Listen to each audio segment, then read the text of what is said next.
We are live. Great, thank you. Good afternoon, Council. I'd like to call this regular Council meeting of January 27th, 2026 to order with adoption of the agenda. Someone make that motion. Councilor Orlando, Councilor Lucille, all in favor? Motion's carried. Thank you. Adoption of the minutes of the regular Council meeting of January 13th, 2026. Councilor Palmer, Councilor Lucille, all in favor? Motion's carried. Any business arising from those minutes? Seeing none, I'll go on to announcements from the mayor.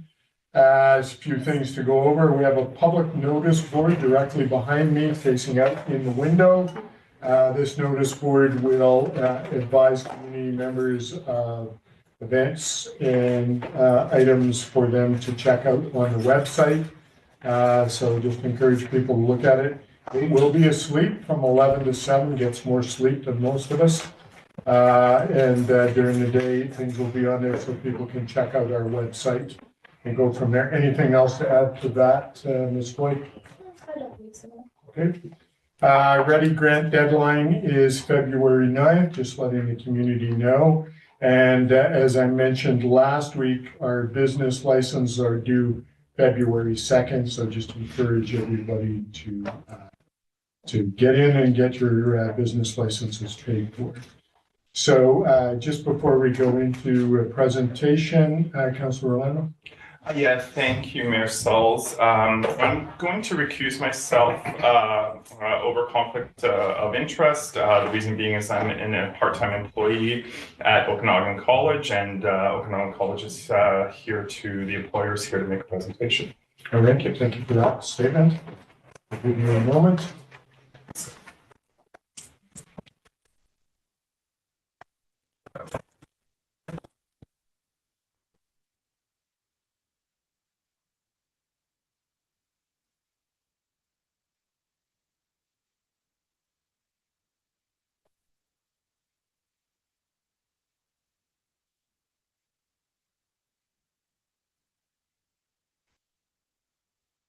So with us this afternoon, we have Dr. Neil Facina from Okanagan College.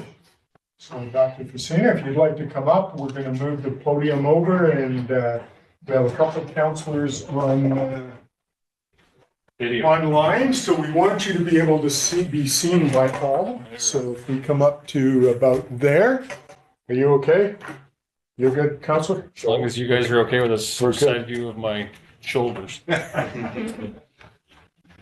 All right, Neil, we'll leave it to you.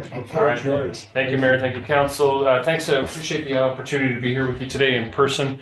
For those of you I haven't met, my name is Neil Facina. I'm the president of Okanagan College. Enjoy being able to engage in a short conversation and presentation with Council, just to provide a bit of an update as to where we are and where we're heading. Before I get started, I want to acknowledge that we are in a period of change. As you would imagine, post-secondary Canada-wide is going through some fairly significant change. And I wanted to start at the outset by stating that despite that change, our commitment to being able to provide programming in Revelstoke has not lessened. So that is our overarching message. Are you controlling slides at all? Does everyone have slides, or am I just working off of? We have it in our package. Perfect. But Ms. Delassalle, do you have the slides that you could share on the screen? Certainly, if you give me one moment, please. Thank you. So just as those are coming up, a little bit of quick facts around Okanagan College. We are the largest college outside of the Lower Mainland. We are the second largest trade training provider in BC, next to BCIT, offering those skilled trades effectively from one end of the valley to the other. We see about 17,000 students a year, and that ranges from our credit-bearing programs in arts, business, science, and tech, through skilled trades, through our continuing studies group. Over 68% of our students that study with us full-time and part-time are actually local to the region. So that's an important piece, because those that are able to stay local to do their schooling actually end up staying local to do their employment. The proportion of students that are local actually goes higher when you consider our continuing studies. That group tends to be very hyper-localized. And a growing number of our students are actually choosing flexible delivery. So they're actually choosing to do studies online, and that creates a little bit of flexibility for their programming. If I can get you to just flip maybe 2 slides forward, that would be amazing. A little bit of context for post-secondary today. Many of you will be aware the international student policy introduced by IRCC at the federal level has effectively put an incredibly wet dampening cloth on international student enrollment. That goes for Brand Canada as well as individual enrollments within institutions. To put that in context, about 3 years ago, we used to see anywhere between 1,800 and 2,000 international students at our institution. By next fall, that number will be 200. So that is a significant drop in student population. The demographic of the domestic market is also changing with the post-high school graduate demographic actually getting smaller, the 25 to 55 category getting bigger. What that means to us, though, is that our program offerings, as well as the way we deliver programming, needs to change, because you're not dealing with a 17 to 21-year-old who's looking to enter into their first job. You're looking for someone that can progress in a career or pivot in a career. Also seeing evolving and expanding student expectations. So whether or not it comes to their learning environment or the wraparound supports, those expectations continue to grow. The labor market pressures also continue to grow, in that our employer partners and industry partners are certainly looking for a very particular type of graduate, but also a certain volume of those graduates. And I'll come to some details there in a moment. And we do all of this in the context of increasing costs associated with delivering higher education. Not unfamiliar to Mayor and Council, you will likely be aware that we've announced that we've got a plan to exit our current lease in the school district building. That is to come to fruition in March. Our programming will continue officially in that building until June. For clarity, this is not a decision to leave Revelstoke. This is a decision to leave a building. And so our intention, like I said, is to remain in Revelstoke and provide the programming that we can within the community, but focus on the programming rather than on operating a year-round lease for real estate that is not meeting our needs as it stands. Nevertheless, we continue to evolve where we're starting to go, and that the opportunities before something like Okanagan College are incredibly high. If I can get you to flip just one more slide for me, I'd appreciate it. According to the BC Labour Market Outlook, we're looking at over 1 million jobs in BC. For the region that we're in, it's about 110,000 jobs. More importantly than that, though, of the jobs that require post-secondary education to enter, more than half of them require a college education. That's important because more than 2/3 of learners in BC are actually enrolled in a university. What does that mean? That means that we're actually going to end up in a skills mismatch environment. So the OECD actually tags Canada as having a skills mismatch challenge already. What that means is that students are getting the knowledge, the skills, and competencies that are misaligned with the careers that they want to enter or progress in. Right? So what we're trying to do is really start working with our community partners and demonstrating to people, influencers, and the students that college is actually the first choice opportunity, not necessarily something that they go to if they are unsuccessful in getting into a university, because it is much more career oriented and actually directed at specific careers. If I can get you to flip one more for me, please. Some really cool stuff in terms of Okanagan College. We're really zeroing in on the industry sectors, or ecosystems as we would call them, that we're looking to become very much known for. Not unfamiliar to many is the skilled trades environment. Like I said, we're the second largest skilled trades provider. Thrilled to be able to talk, though, about the government's announcement to inject $241 million into the skilled trades system. What this is going to do is it is going to allow us to actually offer a better learning experience in the first year, more learning experiences in the second year, and potentially differentiated learning experience in terms of new trades in the third year. What that money does is it actually effectively doubles the amount of money that is currently in the skilled trades training system in BC. This is a huge move for BC, and an incredibly important one, because we were not producing enough skilled trades professionals to keep up with replacement demand, let alone economic growth demand. This will actually let us to start getting closer to meeting that curve, literally from one end of the valley all the way up through to here to Revelstoke. Flipping one more, a second area of specialty that we're honing in on, which we're going to talk about much more, is our aerospace environment. So we are building a center of excellence aerospace corridor between the Kelowna Airport and the Vernon Airport. We own a hangar at Vernon. We've got our Vernon campus in between the two. And then some of you may have heard the news that the Barry Lapointe Foundation out of KF Aerospace has come to the table with $17 million to help construct a custom-built specified training facility for aircraft maintenance engineers. This is going to allow aerospace to actually explode within the Okanagan and Shuswap Valley. Right now, there's kind of a bit of a competition between us and the Fraser Valley. And so this is going to help us actually seize that opportunity and allow the aerospace sector in this valley to expand. Moving forward one slide, another one that the school is most certainly focused in on, very particular to communities like Revelstoke, is that world of entrepreneurship. The school so far has launched an entrepreneurship stream within our Bachelor of Business Administration and are now working on some of the short courses as well as some of the wraparound supports for entrepreneurs to be able to build the bridge between the K-12 system and incubator environments like Accelerate Okanagan. There is a gap in that ecosystem. We're looking to take our role and filling that gap to be able to make entrepreneurs successful regardless of their industry by having the appropriate training that they need in order to be successful. And just moving forward one slide.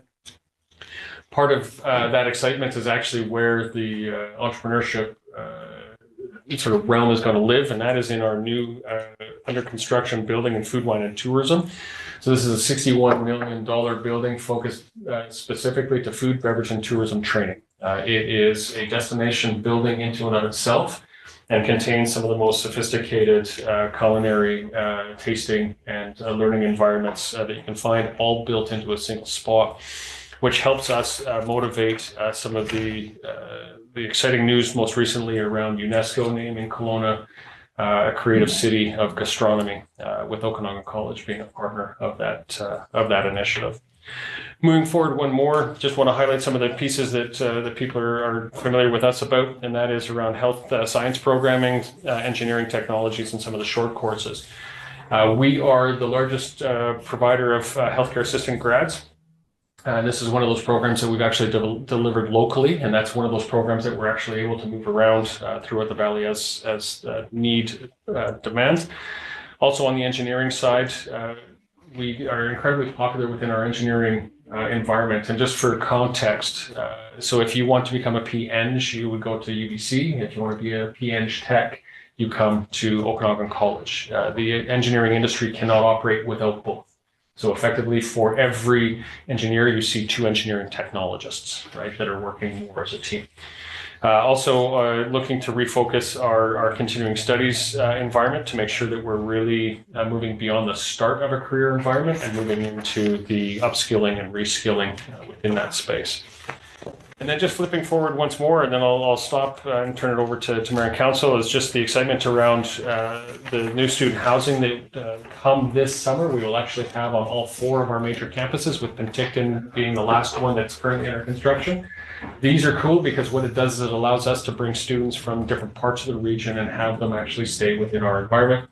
And it also allows us to design housing around cycles. And what I mean by that is, for example, if a trades professional comes in, they might be coming in for 10 to 12 weeks, not for 4 to 8 months.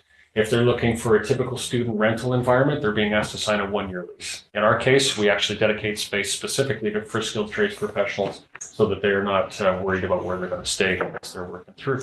With that, what I'm going to do is I'm going to stop there. I'll turn it back over to you, Mayor. Happy to answer any questions the council may have. Thank you, Dr. Facina. I appreciate the presentation and kind of looking forward to the relationship. And I'm really appreciative of the clarity that you're moving from a building and not leaving Revelstoke. Indeed. That's important for our community to know. And looking at all the things that you're providing in that short-term housing for students that need to go. That's always been a concern with some of our students leaving Revelstoke, going down to Kelowna to take up, and then you feel like, well, I've got to sign out a home release, so I'm going to start my apprenticeship in Kelowna, and then we don't get them back. So they're really comfortable with that. So council, any questions or comments for Dr. Messina? Councilor Farmer? Thank you, Mayor Souls. Thank you, Dr. Messina. Very pleased to have you here. I think it's the first time we've had a visit from the college for several years, I think. It might be. Yeah, so very, very helpful. And you certainly went through a bunch of things. I'd love to drill in and hear more of the detail because I think there's a lot of sort of exciting things happening there. Won't go there right at the moment. Just a couple observations here locally. It seems to me, having taken the odd sort of evening sort of community course kind of thing, that there's a lot of lost opportunity with Okanagan College. And so two areas that I've observed is that, and this is more marketing and the website navigation. So quite often there's courses that you offer. It's really, the community doesn't know. Yeah. And so I'm talking for example, language courses and stuff like that. It's difficult to even find them if you were determined to see if there was something. So that's just a little thing. I suspect you're aware of that a little bit. The other point through the chair that I'd like to make is in Revelstoke. So we have a huge international community here that doesn't have to go through those hoops to be the part of that 200. So I'm just sort of planting that idea. Is there, ways that you could leverage a very young, active population that's interested in expanding their horizon educationally and otherwise? I just think there's a huge market that could very well be tapped in here. So that's just something to plant there. And I think this council and our community would be very interested in having more dialogue to say, well, how can we help in that particular shortfall on the international stage? For sure. And Councillor, I appreciate it. And for the record, I think this is my first time in front of council. I'm happy to have a coffee anytime. And so we can certainly arrange to have reach outs. So if, to your point, if you want to take a deep dive, and I'll talk about higher education all day. You may regret inviting me to talk about higher education is really what it means. But to your point around the markets, certainly, and what we're taking a step back on is if you look at the history of colleges and really post-secondary overall, the demand on the environment has been high enough that institutions haven't had to be long-term strategic in the markets in which they're trying to operate in. That started to shift 6, 7, 8 years ago when we started to see the demographic changes. And since then, OC has been on a true journey of its own of really sort of flipping that lens. It's no longer, hey, we're OC, come on in. It's hey, what do you need? How do we bring it to you? So it's really starting to shift not only the way we understand our communities, but also how we bring learning to our communities. So my request is, hold on, take a leap of faith with me, and we're getting there. Good, thank you. Councilor Terry. Thanks. Just a question to the chair. Can you explain what it's going to look like as you exit that building, but still plan to stay in the community? Yeah. So what we do is the individual that actually leads the primary programming that happens in Revelstoke lives in Revelstoke. And so what we do is we operate on a community demand program, working with either sort of, I'm going to call it open enrollment, where we just open up a course and people can enroll in it individually, or we work with industry partners on doing something like their core safety or their first aid. And so as we start to develop the need or the demand around those environments, we will look for space within the community and rent it on an as-needed basis, just to make sure that we're actually still delivering in community. But the way we go about offering it will not actually change. Or let me rephrase, the way we go about recruiting to it is not going to change overly fast right now. The difference is we will lose the opportunity to have effectively 1 or 2 walk-ins every once in a while that come in and ask a question, but we've got direct points of contact for that as well. That answer your question, Councillor? It does. If I could just follow up, what what courses or what programming will you still continue to offer in the future outside of the first aid that you mentioned?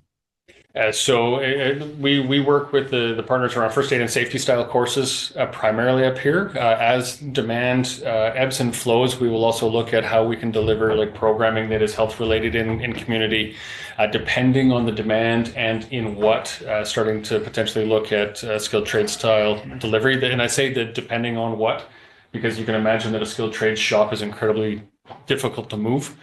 And once set up, they become very difficult to take out. So there's challenges there, but whether or not it's things like early childhood education, healthcare assistant, those are the kind of things that we can actually come into community and offer through partnership. Okay, thank you.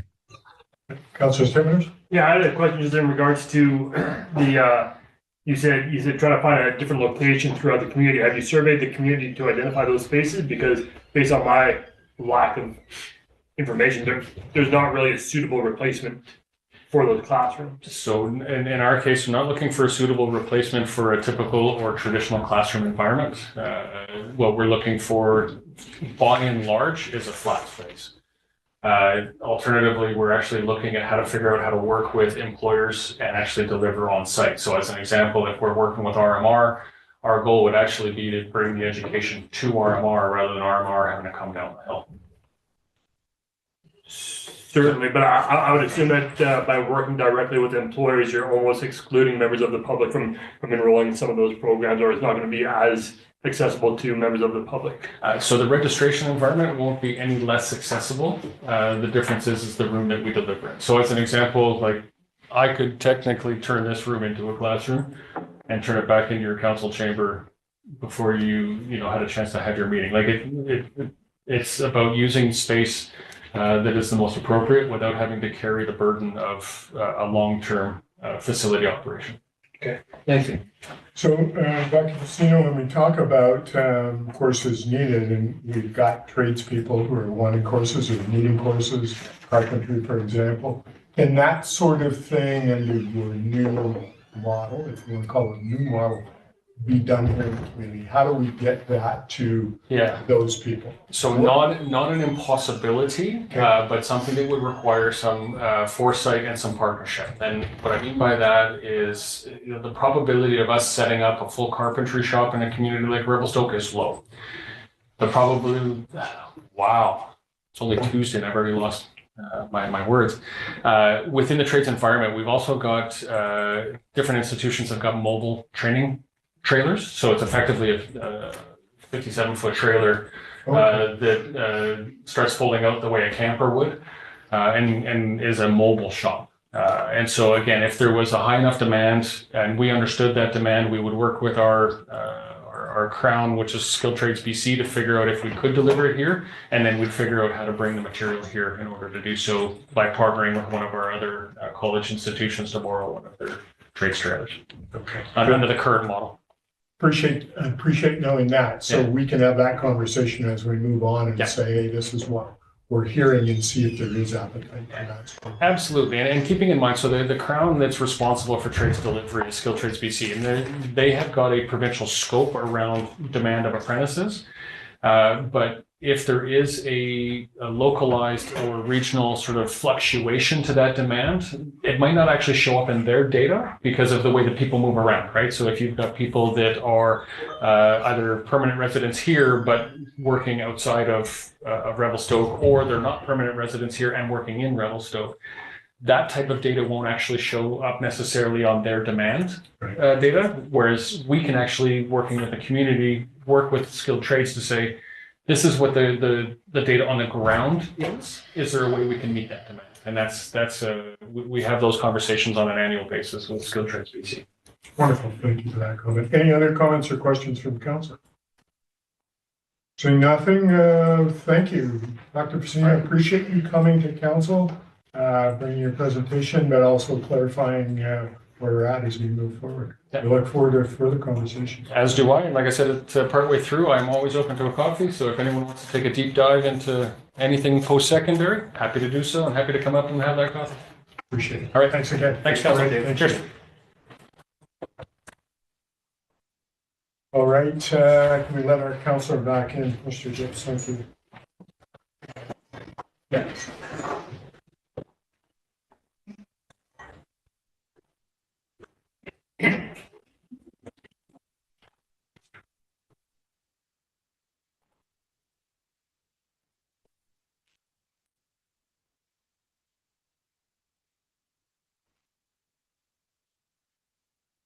Thank you, Councilor Cronin. All right, Council, I want to move on to recommendations from committees, the committee of the whole, starting with item 8A, frequency of fire safety inspections policy. Chief Rossi, do you have anything that you would like to update us on at this point before we put the motion on the table? Thank you, Worship. Just a couple of follow-ups, if I may. We last spoke, the committee of the whole, with a outline of a plan to bring the department into compliance with the new Fire Safety Act and meet those obligations through the fire inspection program. And so I just wanted to bring a couple of things forward for council. So I've created a fire safety risk scoring program used as a rubric to assign the risk of facilities and buildings to those tiers, those three tiers, which are on the table today. So that's going to use a numbering system to place different buildings into different categories, so that we can assign the inspector's time most appropriately and work towards catch up on that. At the same time as not allowing the existing workload, which includes the business license inspections, the occupancy inspections, change of ownership on that thing, to fall behind. So that's one of our biggest challenges right there. So why we want to use this approach with the change to the fire inspection policy that you're considering today. It focuses our inspection resources on the highest life safety risk buildings. It reduces unnecessary annual inspections for the compliant low-risk occupancies. It'll help provide transparent and defensible inspection scheduling decisions, and it aligns with the fire prevention workload with the actual community risk.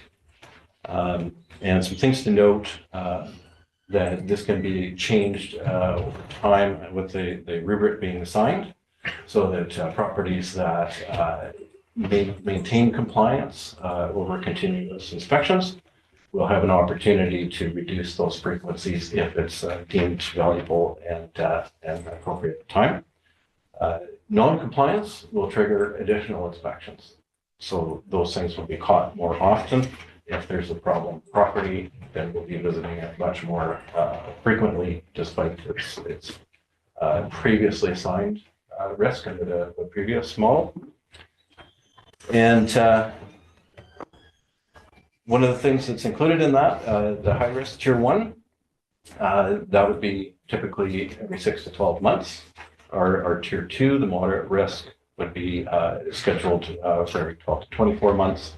And then those low risk, where we have high compliance, low risk, and those would be spot checks, so audits and those over 24 to 36 months.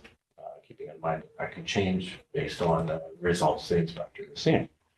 The other thing I just wanted to bring forward for council is that we've been working on this for a little while now, from the time the Fire Master Plan was presented. And following the meeting last week, we have several properties scheduled for an inspection already. Wonderful. Appreciate the update. Councilor Paul. Thank you, Mayor Souls. Thank you, Chief, for the update and information. Just a question, the rubric you're referring to, do we have that in the agenda, or is that separate? Because I think what we have is same stuff from the committee of the whole. And yeah, I'm just wondering if we have that in front of us or not. No. Right, okay. That'd be of interest. Mayor Souls, as you know, I have certainly flagged my concern about the deficiency on the fire inspections, and still continue to be concerned about that. I did send earlier to council a proposed resolution to address the shortfall. And I don't know if you want, Mayor Souls, if you would like to have this discussion after the policy, the policy that's in front of us that came from the committee of the whole. It seems there's some more information from the fire chief regarding the inspection in the rubric, which I certainly would like to hear more about exactly how that works. So I guess the question, Mayor Souls, should I bring the possible resolution? Yeah, put your resolution on, we can have further discussion. Okay. Yeah, so I'll just put it on then. That additional 2026 funding for the fire department be reallocated to provide resources to accelerate the completion of outstanding fire and safety inspections in 2026. That basically encompasses the policy that was sent to us by the chief regarding the committee of the whole stuff as well. So I need a seconder for the motion. Councilor Roussel, discussion, do you want to? Yeah, I'd like to speak to it. So again, this is coming from the Crans-Montana fire, 40 people killed. Mountain resort community, not unlike Revelstoke, and what's multiple failures in that particular fire. But the predominant, it's appearing that the predominant failure was with the municipality of not conducting inspections. In that particular one, it had been 5 years since an inspection was done. We've learned from the chief, and thank you very much again to the chief for providing the information that we have 40% of our properties have not been inspected in the past 5 years. Only 25% have been inspected in the last year, based on the chief's report. So the policy is good, other than we have this huge backlog, and my concern is how do we get up to speed? And maybe there's some information with this rubric, which isn't in front of us right now.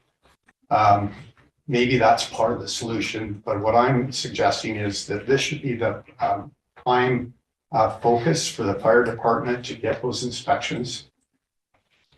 And the bottom line is, my point is that would we not be far better to stop the fires, stop the deaths, rather than have throw resources of firefighters that have to go in? In the Crans-Montana fire, the emergency services, they were heroic. The firefighters were heroic. However, it did not need to happen, and a major portion of that was in the failure of the city to provide timely inspections. And so what I'm proposing is that we take that. We've been putting a lot of additional funds into the fire department with this council each year. Again, this year, some substantial allocation of resources. I'm saying before we put those resources into fighting fires, let's stop those fires and get these inspections done. That's the purpose behind the resolution. Thank you, Mayor Souls. Thanks for your comment. Councilor Cherry? Thank you.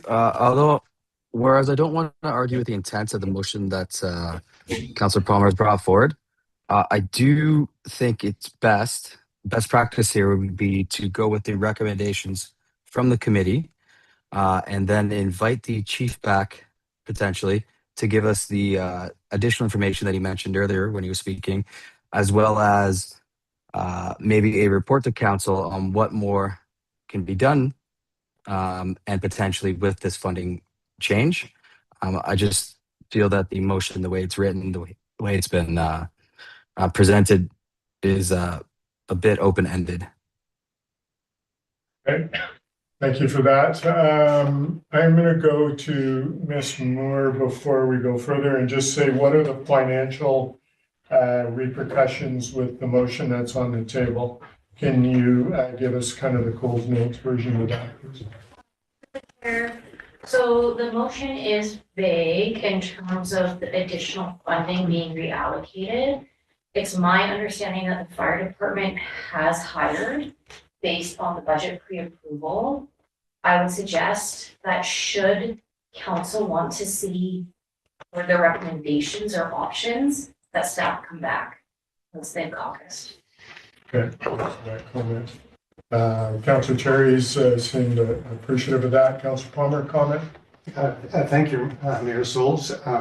Just speaking to that, the motion was intentionally not vague, because as a policy, I think it's very clear that put the resources in inspections for 2026. That's very clear. How that's actually implemented, I'm not the expert on what's happening, and we certainly hear different rumors about people leaving and that kind of thing. I think this can be achieved. And so this would go right back to staff to come up with how this is going to be implemented. But it's just providing policy direction. We're not there doing the nuts and bolts of that. So that's, I think this is important. I'll leave it at that for now. Okay, good. Councillor Lund. Yeah, thank you. With the resolution that's on the table here, I do struggle a little bit with that uncertainty on the reallocation. So it's advocating for reallocating funding from one function to another function that's not specific on how much, and it doesn't necessarily, in my view, correlate to what is required here.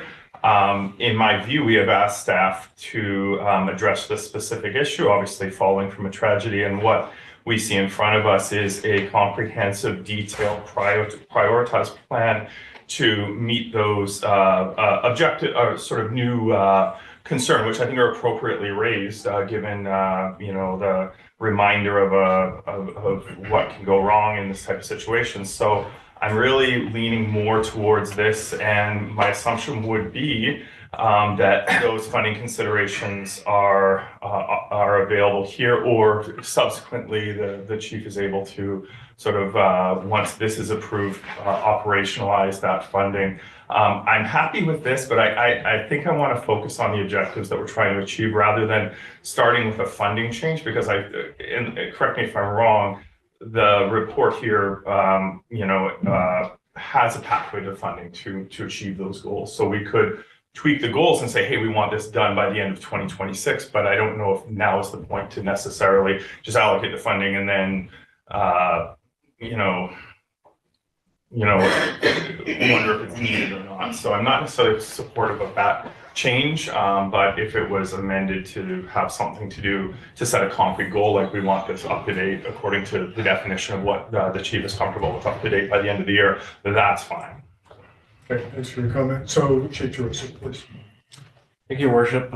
Just to follow up on a couple of the points with the motion from Councillor Palmer. So there is some uncertainty with how that would be achieved. The policy that we started with helps us achieve the intent of Councillor Palmer's bringing this to a compliance component. As well, there's a number of issues. I did not bring the rubric forward because it's a working document. Right. So it's not a policy, it's not connected to the policy or anything like that. It would simply be used to move the structures from one category to another in those three tiers. The conversation we had at the last committee of the whole, my plan was to bring back the council to what Councillor Orlando was speaking to, a much more robust plan, how we're going to achieve it, what the time frame is, what any staff funding would be required, and bring that forward to the next committee of the whole. In the meantime, we're taking steps to get in closer to compliance. So with the motion on the table, if, as Ms. Moore said, we came back to staff and Councillor Palmer kind of indicated how the operation is done is totally up to you. Do you think we can work with what's here, or do you think we need to amend things to make it more workable for staff? I'm going to ask Ms. Moore to comment on that, because I think we need some clarity on the direction that council would like us to see. Through the chair, if council chooses to proceed with this motion to reallocate funds within the fire department to a different function, It will have HR consequences. Okay. And that's something that we'd like to update you on those consequences in camera prior to making a decision. Okay, appreciate that. I'm gonna go, Council Palmer, I'm gonna go back to you. In light of the things that you've heard, do you wish to amend any of the motion that you've put forward, or how do you feel? Thank you, Mayor Souls. I'm certainly open to suggestions. That's why I circulated this beforehand Right. to make it more presentable. In the committee of the whole, there was also comments from staff about potential in-camera HR things. We never had that dialogue, and maybe that's missing, and maybe we need to have that today. It's not, I don't believe it's on the in-camera agenda. I will maintain that if we have hopefully nothing near to the Crans Montana, Yeah. but if we have something relatively smaller, whether it's loss of life, loss of property, that is a result of a deficiency of the municipality, that is lying with this council right now. And that's what's going to happen in Crans Montana. All of the lawsuits are already happening. We have that duty to ensure that it's done.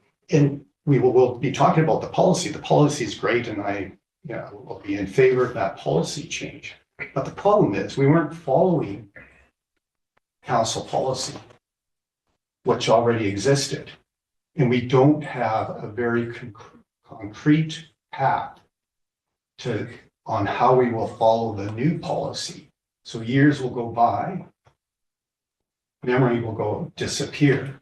And so I'm saying there is an urgency when we have this big of a deficiency. But certainly, Mayor Souls, I'd like to see us focus on finding the solution so we do get those inspections up to date within this calendar year. And I'm open to suggestions on how that might be done. Okay, thanks for that. Chief, comment. So my concern is exactly as Ms. Moore had said regarding HR. If we were to move this forward, is there a way we can amend this to work with, obviously you're already boots on the ground in that direction as far as getting things up to speed with the inspections and that sort of thing. Is there some way that I can amend this resolution that Councilor Palmer's put forward without changing the intention of getting things done quickly and not putting staff at risk? Your Worship, the challenge I'm having is with a little bit of the clarity on the term reallocation. So that indicates that funding will be moved from one place of our department to another. And we're talking about staffing. And so that's where the comments from Ms. Moore are leading us in a direction.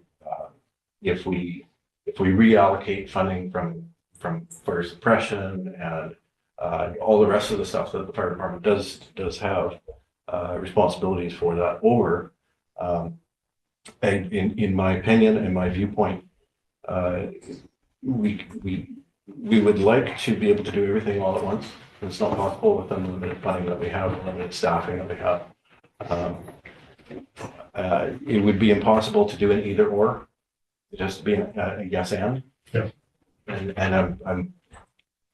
I'm challenged with not going down the HR path when we're talking about reallocating funding from positions that have been established, the early budget approval for the 9th firefighter, hiring processes and all those that have been completed. There are some significant challenges that would have to go into an HR closed meeting. All right, good. Appreciate that. Councilor Palmer and Stevens. I have a potential solution to this. Okay. I'd like to hear from Councilor Stevens. Okay, Councilor. Yeah, thank you. I'm not prepared to support this as it stands. I think having heard from Director Moore and the fire chief, I think where my problem lies with it is while it's well intended, I think the hazards that the fire departments respond to are numerous and not just limited to fire inspections. And I think reallocating part of the budget, or as it's worded, reallocating part of the budget to solely focus on fire inspections is a little bit short-sighted and narrow focus.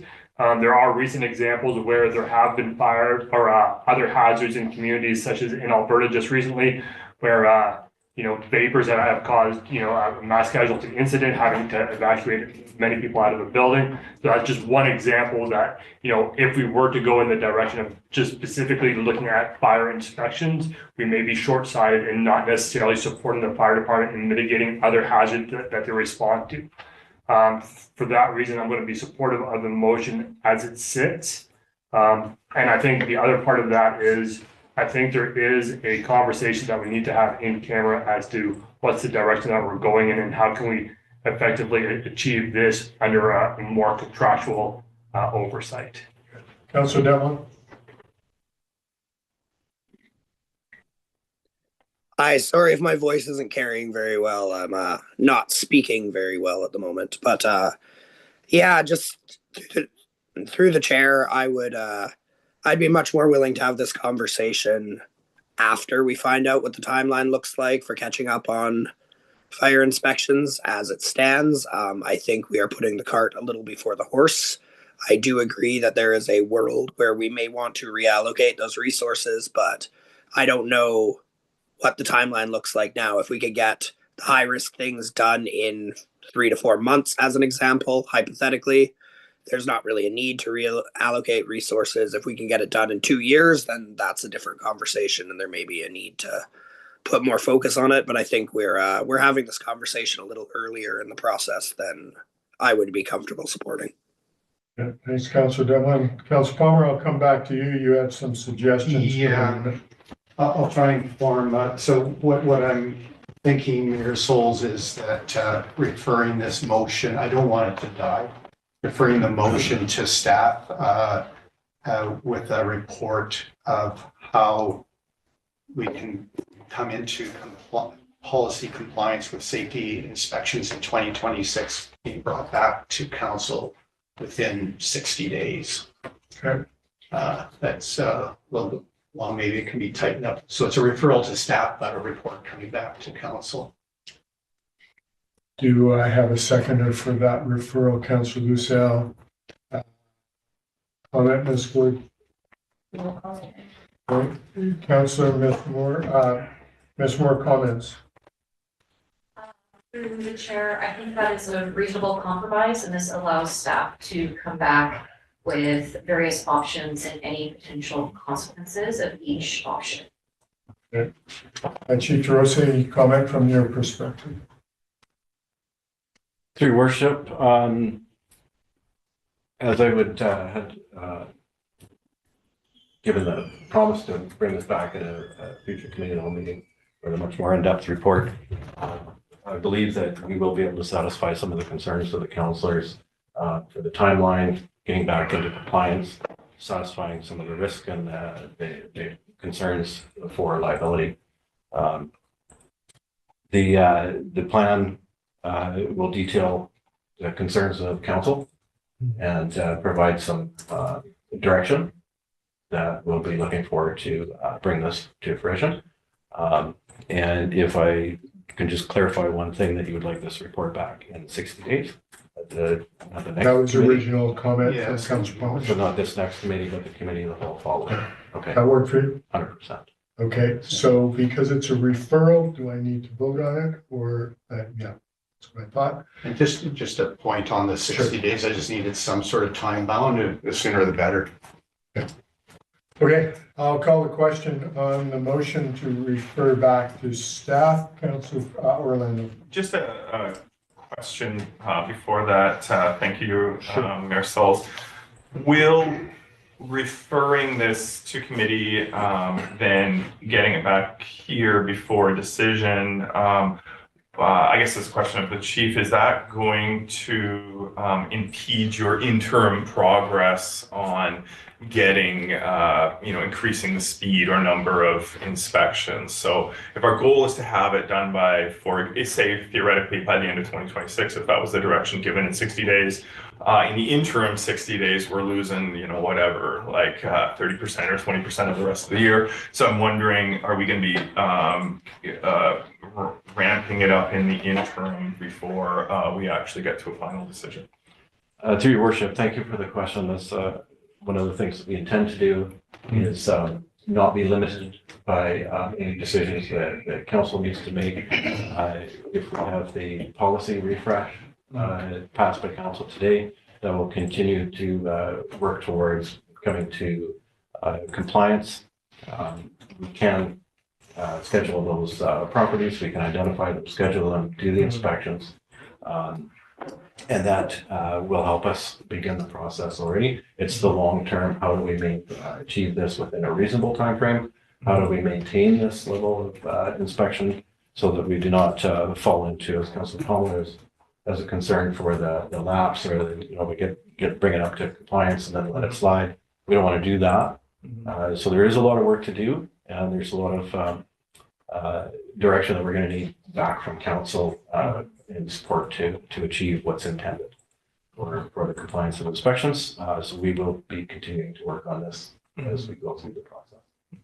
So further to Councillor Orlando's comment, there's nothing specific in that resolution to do the policy refresh. Are you still able to go with that? Or do we have to need a second motion to do that policy refresh? The policy refresh is on council's agenda today, Okay. I believe. Yes. So we'll be addressing that Right after this. I believe. Okay. Yeah. All right. Yeah. And we're going to continue to do the work regardless of this policy and get closer and closer to compliance. All right. And I will call a question on the, If I may, just Sure, for yeah. clarity, so this is so we're going to refer it back to staff for further exploration. Does that also mean and that we after that will consider passing these two things, or referring the whole thing back? We're not Councilor looking at these two additional resolutions that were in the council package. Yeah, so the intention is just on the inspection resourcing, so that's being referred. I'm anticipating we'll be passing the policy resolution the fire chief has brought forward right after this. Okay. All right. I'll call a question on the referral. All those in favor? Opposed? Motion's carried. Councilor Palmer. Yeah, I'll put the motion on the table that the recommendation from the committee of whole that the frequency of fire safety inspections policy FD4 2005 be replaced with the amended draft frequency of fire safety inspection policy 2026, and that the implementation of the frequency of the fire inspections 2026 be phased beginning with high risk occupancies, period. Okay. So, Councilor Orlando, are you seconding that motion? Okay. Any discussion? Councilor Palmer, I'll let you speak to it and then we'll move on. Just speaking to the motion, thank you to the fire chief for bringing this forward. I do have one question, and it came from a fire that you fought this past week. Was through the chair on a mobile home park, I believe. It looked like it was probably a chimney fire by the looks of it. I don't know that for sure. The question I have is on this policy, it has all these sort of broad categories. I'm not seeing mobile home parks, and I'm just wondering if that is captured in the categories in this policy or not. Through your worship, to Councilor Palmer, you're correct. We had a structure fire in mobile trailer. I would add that we were about 40 minutes into that fire. We got a second fire over the other side of town. And one of the reasons why there is nothing in the policy for that particular type of property is that private residences are not inspectable. So you're that is a completely different thing. Single-family dwellings are inspectable when they're used as a commercial business or such as a short-term rental. But your private residences are not inspectable at all, so it doesn't reference those specifically. It would refer to businesses, accommodations that are run as businesses, and that sort of thing. Mayor Souls, appreciate that. And the reason I bring it up is there is, I understand that individual residents aren't subject to this, the inspections like other places that are, common.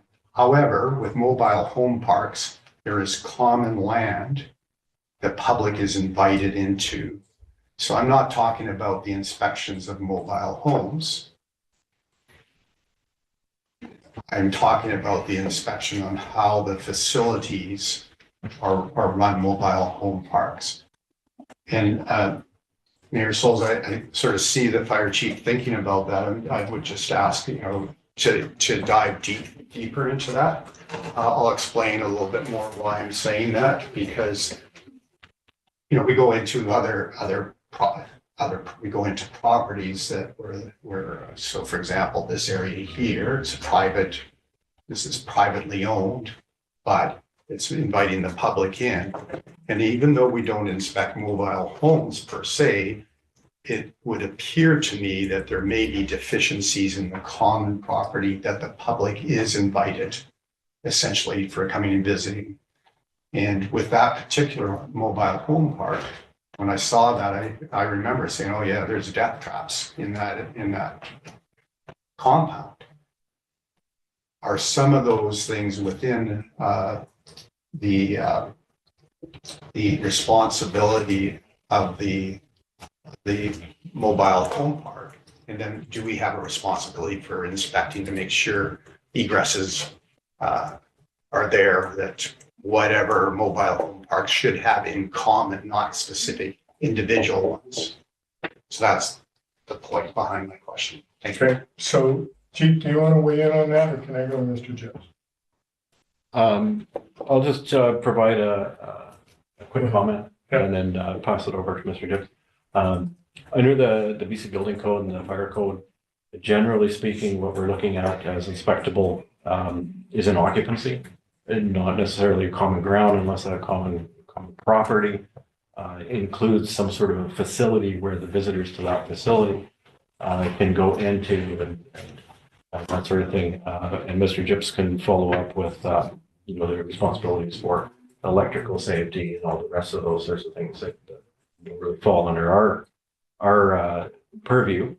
But yeah, again, your private residence is a protected area, and so if it's not in a private residence, it's technically, it depends, but it's not generally inspectable for just a blank property. Councilor Palmer? Yeah, so, and I don't think we need to overdwell on, I think, the question there, but the comparison would be an apartment building, say condos, which are individually owned, but we do inspections of the egress, fire extinguishers, smoke detection systems, or whatever. So it's in mobile home parks, we don't have a hallway and stairs going into that. But we do have common land. And yeah, so that's the only point. I don't think we need to belabor it anymore. Okay. Do you want to weigh in, Mr. Gibbs, or you're okay with us leaving that? Real quick, I can just weigh in on one thing. Excuse me, to Councilor Palmer's point there, one of the challenges that you have is the chief can weigh in on this as well. Like when it comes to the fire code and the building code, your limitations are purely around structures, not necessarily the property itself. It's around the structures. So the code requirements, there are certain requirements that do apply during construction stages, things like that. That would be for protections of property. But once a project is completed, the main focus of fire code and building codes and safety within those would be focused primarily around the structures themselves, not common property or anything like that. So like with an apartment building, there are fire code as well as building code requirements that would be verified during their annual inspections that again relate more on that specific to the structure itself, not the property. And it is primarily intended to be for areas where it's a commercial business or Larger multifamily residential buildings do get verified because they have fire suppression systems, alarm systems, things of that nature, where those need that regular monitoring and verification. Good. Councillor Stiveners, you had your hand up. I was just wondering if we're weighing into operations of the fire department in regards to like, are we talking about building inspections, or are we talking about fire department pre-plans? But that'd be my own comment. Okay, we'll leave it at that. Any other comments on the motion on the table? Seeing none, I will call the question. All those in favor? Opposed? Motion's carried unanimously. Thank you. All right, thank you, Chief. I appreciate your time. Council, we're going to move on to item B, Corporate Social Development Committee, TOR, from the Governance Committee. Ms. Floyd, any comment before I ask for this motion on the table? No comment, Mayor Sells, other than I know Ms. McIsaac has been working on the draft terms of reference. She intends on bringing them forward for discussion at the February 4th meeting. All right, good. So there's a motion on the table. Somebody want to put it on the table for me? Councilor Palmer? That the Social Development Committee terms of reference be referred to senior staff for input and review of policies and bylaws that have an implication on the social development of the community. Seconder for the motion, please. Councilor Lucille. Any further discussion on the motion? Councilor Lucille. Thank you, Mr. Lopes. Just for clarifications, then the revised terms of reference will come back to council for approval? Correct. Perfect. All right. Any other comments? Councilor Orlando? Yeah, thank you, Mayor Sauls. I am trying to piece a couple things together in reviewing this. So Social Development Committee redid their terms of reference like May 2024. And then the proposal is essentially to redo these terms of reference. Are we focusing on the terms of references? Are we focusing on other bylaws and policies related to the Social Development Committee? I'm just seeking I've been through them, but I'm just seeking a little bit of clarity. Terms of reference, to start, the terms of reference were written outside of council's purview in the last reference, and we're just trying to bring things in line with all the committees. Any comment further to that, Ms. McIsaac? No, Your Worship, as Ms. Floyd said, we've made some changes to the terms of reference that give it a little bit more direction and scope of purpose for the committee to advise council, for council advisory based on council priorities. So just making a little bit more specific guidance in the terms. Does that answer your question, Councilor Lynn? Yeah, it does lead to further question, but happy if others do. Anyone else? And then back to you.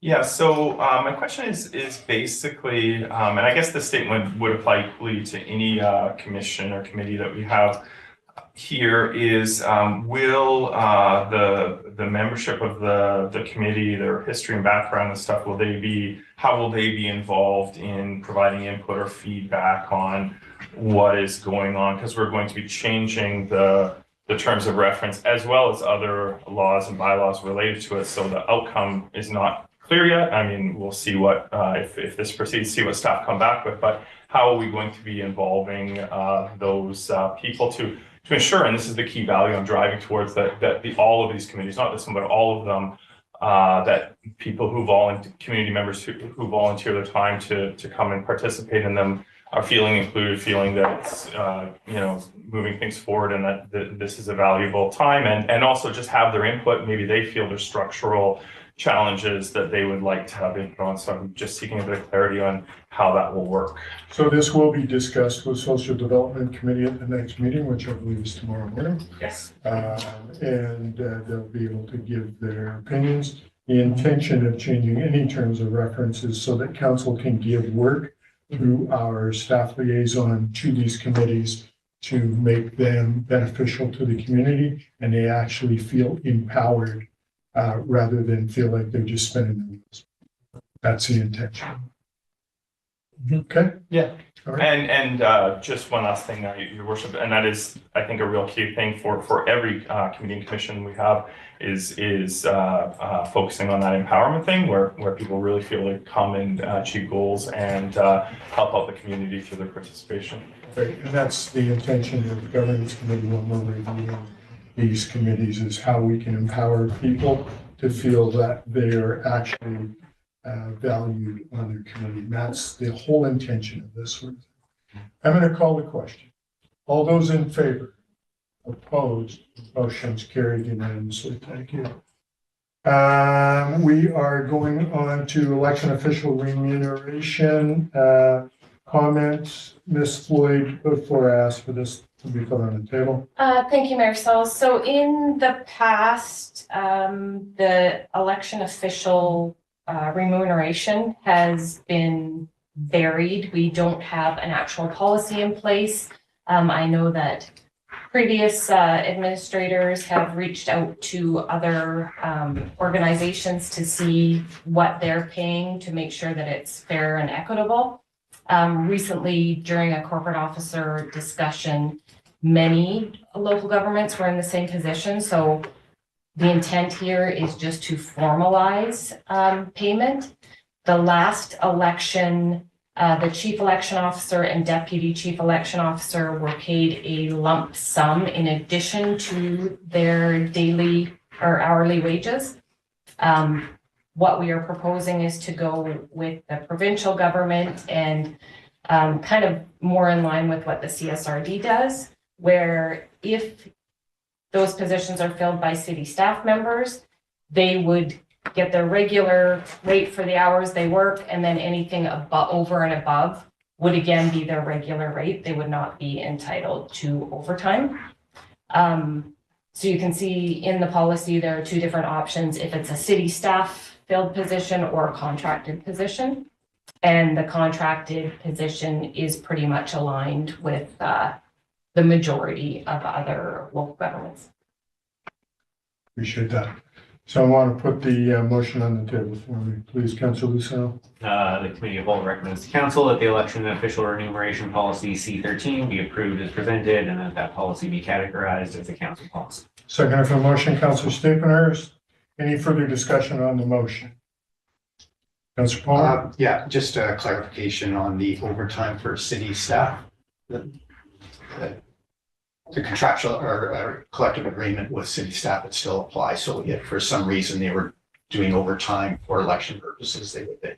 That's correct. Overtime, yeah. Yeah. So in the regular days, being over. Yeah. Okay, good. Thank you. All right, I'll call the question. All those in favor? Opposed? Motion's carried. Thank you.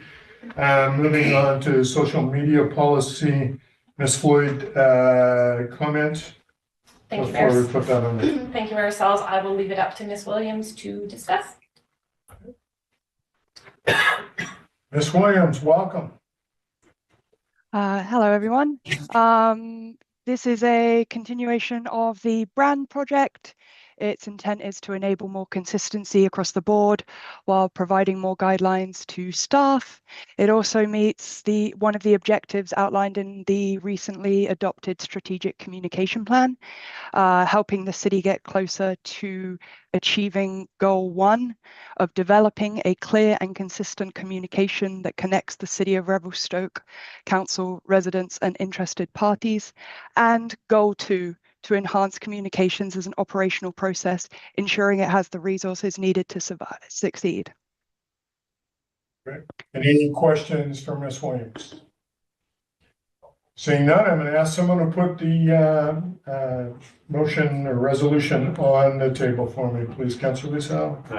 Committee of Whole recommends to Council that the social media policy C11 be approved as presented and that the policy be categorized as the council policy. Seconder for that motion, please. Councillor Palmer. Any further discussion on the motion? Councillor Palmer. Thank you, Mayor Souls. Just again, thank you to staff for working on this. It's a lot of our improvements on communication are happening behind the scenes, and we're making gradual but consecutive improvements on how we're doing that. So just thank you for that. Appreciate it. All right, I'm going to call a question. Oh, Councillor Orlando. Yeah, thank you, Mayor Souls. I will not be able to support this policy as drafted. I think that there's quite a few issues that should be further considered by the committee. There's quite a list of them in the sense that this policy says it applies to staff, council, and community members, and it doesn't address challenges with applying these rules to these different roles. So for example, council members are not employees of the city, so not falling under, HR discipline as listed. Another concern is the policy duplicates, at least for council, our existing rules and regulations. So we have a council code of responsible conduct that we signed. We actually have procedures in place for a lot of those things. Another one is, it puts a lot of focus. What I really see is this policy sort of has two unrelated policy areas. So there's a fairly standard branding guideline package that's instructional on things like branding, images, tone. And then there's other documents that are focused on placing sort of narrow rules and restrictions on what council staff or, staff members can say on social media. And often is a bit of confusion because it's talking about what's in the brand guideline, but then it also says anything you say on any channel 24 hours a day is subject to rules that don't really have consequences that are listed out. One of the key issues is that in some of the value statement, it places restrictions on what council members can or can't say. And I don't think it's really in keeping in the role, saying, like, for example, we have to be neutral on things when part of the job is maybe taking a position on a particular item here. So that putting that over somebody and not being able to have a clear enforcement mechanism just raises more questions than concerns. And I think, another thing is that that sort of restriction intersects with employment law. One of the challenges would be some of the restrictions are too broad. It's for, sort of a rank and file employee saying, watch what you say, when you're on whatever social media platform you're using, because it could be interpreted as being against this policy, and there could be undefined consequences for that. So I think in addition, this is, as outlined in the report, a council policy, as the staff presented rationale why this should be a council policy. This is essentially then council extending their, sort of ambiguous policing of what is okay or not okay into an area that I don't know that is appropriate and can be covered in other areas, such as employment contracts or administrative oversight. I read all of these documents a few times. One of the challenges is between document to document, some of them are not an issue. So for example, the branding guideline, I might, quibble on a few details, but it's not an issue. That's fundamentally different from the package itself. And I guess lastly, I would say if the counter argument that that's not the reading, you're misinterpreting it, I think the solution would be to change the wording so everyone can agree on the intent and be clear on what will happen if the policy is violated. I think without that clarity, passing this policy will not have a good outcome because it's hard to apply it, and then we'll be unnecessarily straining our relationship with rank and file staff by placing unclear and potentially,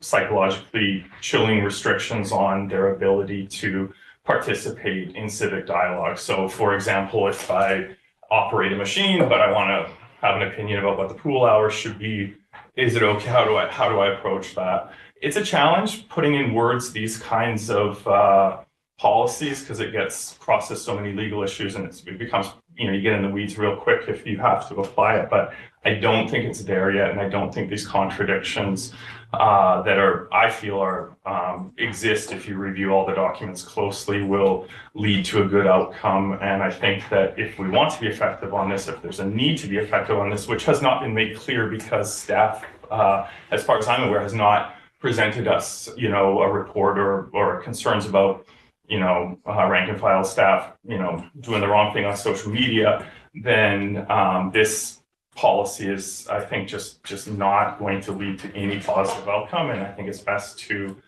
maybe separate things out or relook it. So I think it's best to refer it back to the committee for further revision, including potentially separating out things like the branding guideline with these other sort of more problematic rules. Thank you. Comment. Ms. Floyd, comment? Ms. Williams, any comment? Mayor Souls through the chair. My understanding and takeaway from that comment is that you'd be happier if it was a clearer definition or separation between what's expected of staff, what's expected of council, and then what's expected of staff when they're not on the clock. I can understand your point of view. I think maybe clarifying the intent of this is that we completely understand that some staff, in the example you've given, may have a job being responsible for certain tasks and then may have an opinion about certain tasks. But when the intent of the policy is that the opinion is not to be shared as the City of Revelstoke's opinion, and that needs to be stated when engaging on social media discussions to avoid the spread of misinformation, the spread of conspiracy theories, the spread of confusion. That was the intent, but I can understand that maybe some clearer language would help to articulate that more clearly. Palmer?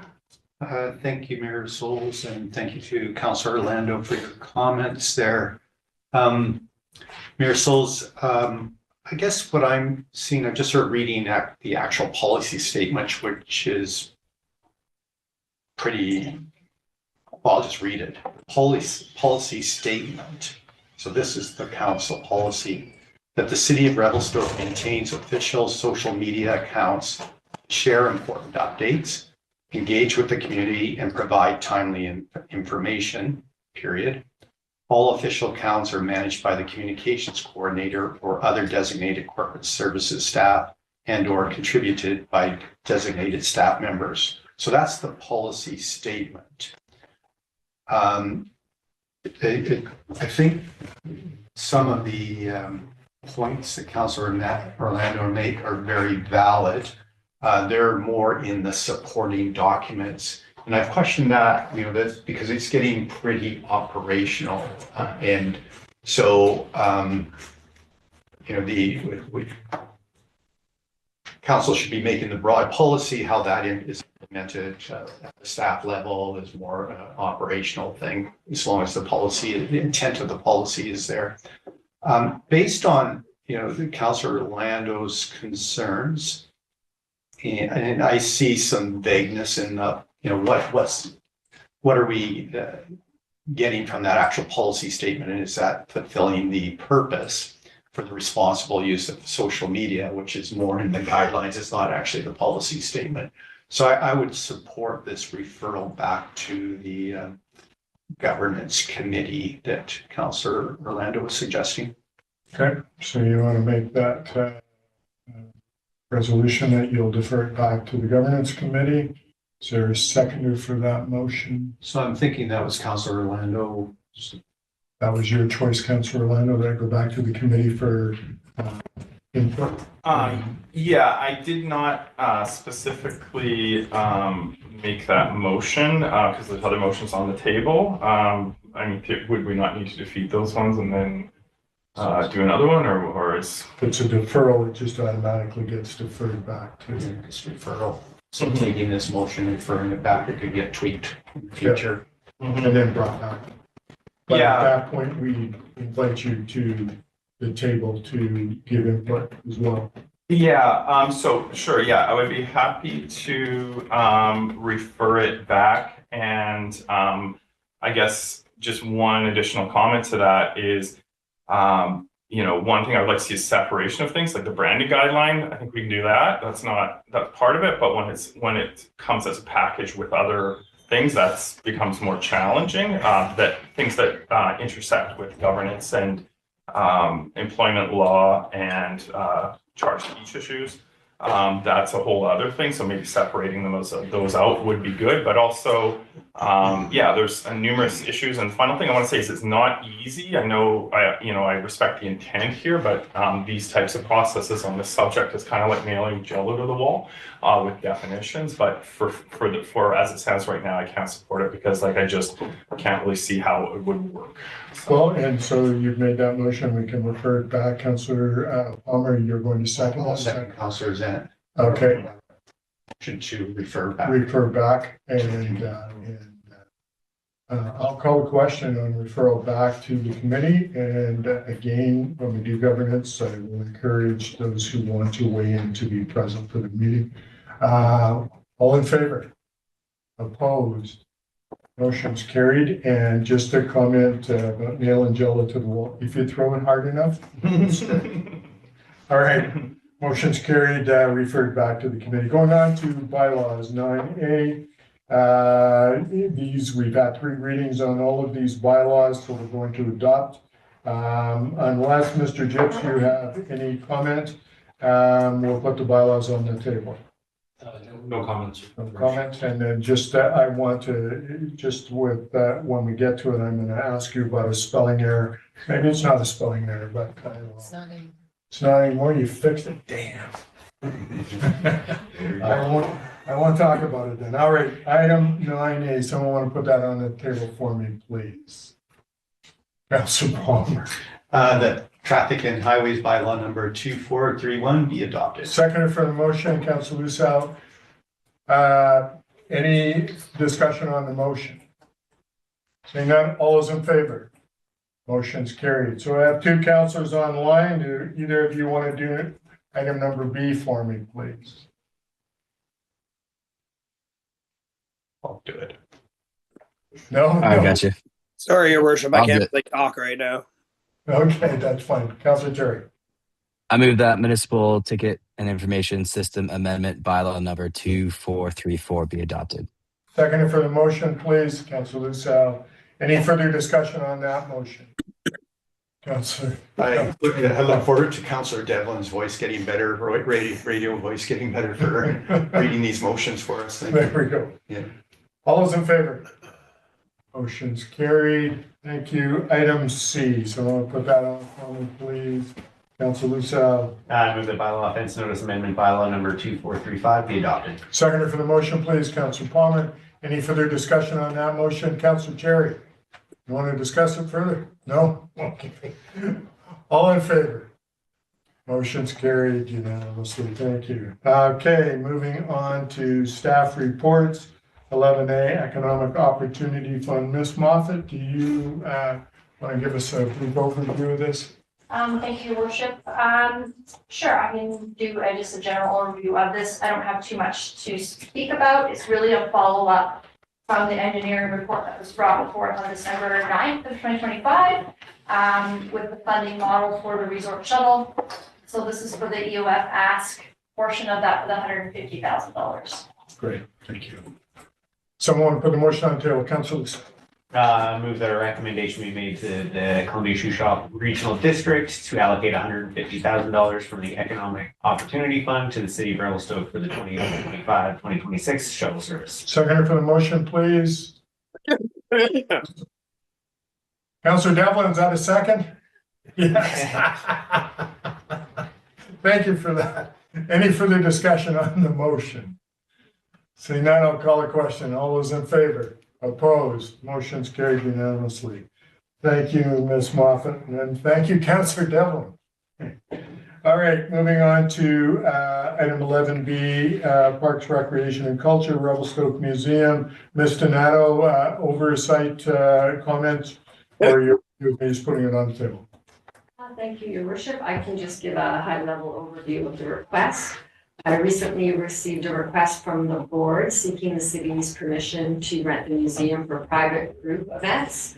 The rental space would be limited to the upstairs meeting room, which has a capacity of about 30, and the outdoor garden space.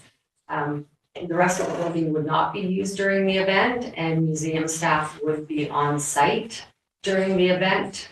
Most of the time, it would be outside regular operating hours, so it wouldn't impact the operation of the museum.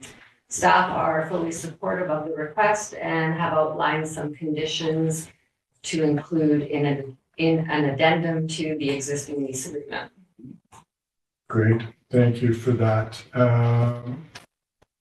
It is someone want to put the motion on the table for me, Councilor Lucella. I'll do this one. The council grant permission to the Revelstoke Museum and Archives Association to permit rental of the Revelstoke Museum for private group events subject to the following conditions: compliance with city policies, museum staff is on site during events.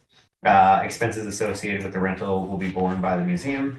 Event organizers must provide proof of liability insurance, naming the city of Revelstoke as an additional insured with coverage of no less than $3 million.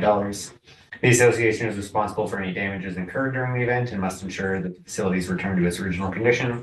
If alcohol is served, the organization must obtain all necessary permits and comply with the provincial liquor regulations, and that staff be authorized to execute an addendum amending the other considerations, section 4.3B of the agreement dated June 1st, 2025 to reflect these changes. Seconder for this motion, please.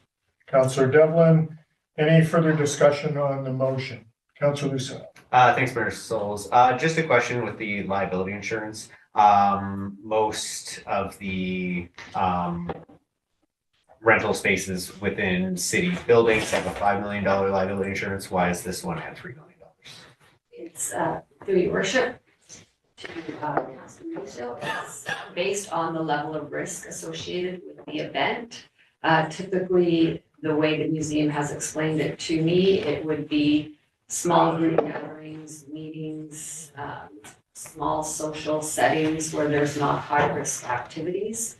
So we would have a sliding scale depending on the risk associated with the event. Typically, sporting events would require $5 million liability. A board meeting with just the odd glass of wine or something like that we would not ask $5 million. Okay, thank you for the clarification. Great. Councilor Palmer. Thank you, Mayor Souls. Thank you, Councilor Lucio, for pointing that out. I think maybe it's something reviewing our limits, because as an individual homeowner, I'm being recommended up to 5 million. So it might be something the city will review. Mayor Souls, I'm supportive of the motion in general.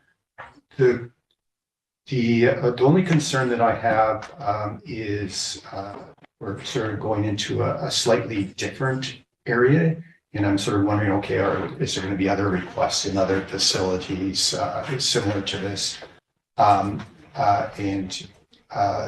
is there any unintended consequences resolving? So I would sort of like to see the amendment to the lease agreement have a review date. Within a couple of years or something like that be added to this, just so that it is not entrenched 100% the way it is. But maybe that's being captured on the lease agreement. I'm not sure what the cycle is on the lease agreement. Ms. Tonano, comment? I believe it is a 10-year lease agreement, so the next review would be in 2035. Yeah. So Mayor Souls, I guess I'd put just propose an amendment to the resolution subject to a review within 2 years. Okay, is that amenable to the mover and seconder? Yes. Yes, for both. Okay, so we will amend that motion to have that brought in. Any other comments? Seeing none, I'll call the question. All those in favor? Opposed? Motion's carried unanimously. Thank you. Appreciate that. All right, moving on to 12, correspondence, pedestrian safety letter. Mr. Black, any comment on the letter? Your worship, and to all of council, this letter, I believe, will be or should be forwarded to the infrastructure committee for action. All right, perfect. Moving on to item B, Wild Site UBCM resolution request. Anyone want to weigh in on that? Councilor Lyman? Your worship, if I may, I just had my hand up on the last. Oh, okay, sorry, item. my apologies. Just a quick question. I'm sure other council members have experienced the same thing, but specific traffic, pedestrian related questions and concerns, we get a lot of them individually as well as through letters and whatnot. One question I have related to this this letter, which is focused on pedestrian safety, is what is the process to address those concerns? Individually, I could look at the transportation master plan and estimate what's going on, but how are we? What is the city's way of moving these through the process so that people can get an answer to their concerns, feel like they're heard, and maybe get some more information about like, oh, that's good because that's planned for 2 or 3 years from now. So I'm just wondering what a good process should be if we hear of those concerns. Okay, Mr. Block, do you want to give a little overview on that? Well, your worship, at this point in time, and to all of council, I think it would be best if I gave that some thought and come up with a policy direction for council's adoption in order to thoroughly address this. The Transportation Association of Canada has warrant studies, which are typically done for most of these pedestrian crossings, flashing lights, signals, et cetera, they are designed and aligned to promote mostly vehicle traffic, not pedestrian safety. In light of that, and in light of the community's desire to be more focused on active transportation, I do not believe that's the right way to proceed. And so we're pursuing some options that will allow us to be more proactive and more positive in addressing these concerns that you and staff get from the community. Mm-hmm. So those are things that we will be working on in the spring, summer for this year so that we can bring something forward to the community to better understand how and why things happen the way they do. Sure, great, thank you. Appreciate that. So Councilor Palmer, Councilor Lucio. Yeah, just based on that conversation, I think I'd like to formalize the referral to the Public Works Infrastructure Committee, this letter to the Infrastructure Committee for review and for review, including global pedestrian safety initiatives. Yeah. Okay, second for that, Councilor Lucille. Any further discussion on that resolution? Saying none, all in favor? Opposed, motion's carried. Councilor Lucille, do you have something in addition? No? All right, good, thank you. Okay, thank you all. We're gonna move on to 12B, Wild Site UBCM resolution. Any comments from council on that? Councilor Lucille. I'm actually going to let Councilor Stabner speak first, and then I just have a motion regarding it. Yeah, I was just going to say that this letter should probably be referred to the Environmental Advisory Committee. Okay. Councilor Cherry, you have your hand up? Yeah, under the new policy for UBCM, I don't feel this actually fits the requirements. I'm happy to work with WildSite to come up with a different writing that will not have it automatically rejected. Also, I do suggest that everybody is reminded that this has to go through SILGA first before it gets to UBCM. Yeah, just leave it there. Councilor Sandell. I'd like to motion that staff work with interested parties to refine the protecting the ancient forest of the Rainbow Jordan Wilderness Resolution for submission to SILGA. Okay. Seconder for that, Councilor Palmer. Any further discussion on that? So, Councilor Stickners, and then I'm going to wait. Yeah, I'm just curious. I mean, back when we were talking about item 8B in the Social Development Committee, and we're referring to how committees and commissions and the members of those committees and commissions should feel empowered and that their time is being well used. I just made a recommendation that that letter be referred to the Environmental Advisory Committee, which has long had some issues with gaining traction and projects, that we are now proceeding with just receiving letters from external advocacy committees and then proposing resolutions to go to SILGA. So I won't be supportive of that because I don't believe it's the appropriate channels that we're following. And otherwise, I am in general of support for the Rainbow Jordan Wilderness area. I just don't think we're following the appropriate channels. Okay. So if we change that to go to the environmental committee first before it came back and then they gave their input, came back to council, then we could deal with that coming back and then weighing in before we go to SILGA. Would you be amenable to that? I want you to weigh in. Just due to the short. So Ms. Floyd, before I go further, am I doing something wrong? You're not, your worship. No, the SILGA resolutions are due by Okay. February 20th. So Okay. this would potentially delay. Oh, okay, all right.